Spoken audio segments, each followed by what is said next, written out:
మీ వీడియోలో కంటెంట్ ఎంత బాగున్నా కూడా వ్యూస్ రావటం లేదంటే దానికి ఒకే ఒక కారణం మీ స్ట్రక్చర్ తప్పుగా ఉండటమే.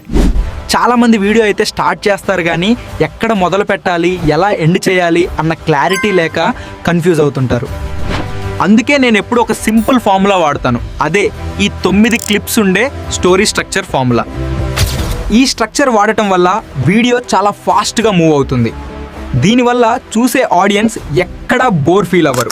మొదటి 3 క్లిప్స్ పని ఒక్కటే, ఆడియన్స్ స్క్రోలింగ్ని ఇమ్మీడియట్గా ఆపి వాళ్ళని వీడియోలో ఉండేలా చేయడం. మధ్యలో ఉన్న 3 క్లిప్స్లోనే అసలు కథ ఉంటుంది కాబట్టి మీ మెయిన్ మెసేజ్ని ఇక్కడే చాలా క్లియర్గా చెప్పాలి.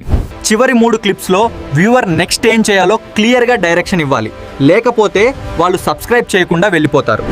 ఈ 9 క్లిప్ రూల్ కనుక మీరు ఫాలో అయితే మీ వీడియో వాచ్ టైం ఆటోమేటిక్గా పెరుగుతుంది. ఇది నా గ్యారంటీ. మీకు ఈ స్ట్రక్చర్ టెంప్లెట్ కావాలంటే కామెంట్లో లింక్ అని టైప్ చేయండి, నేను మీకు డైరెక్ట్గా మెసేజ్లో పంపిస్తాను.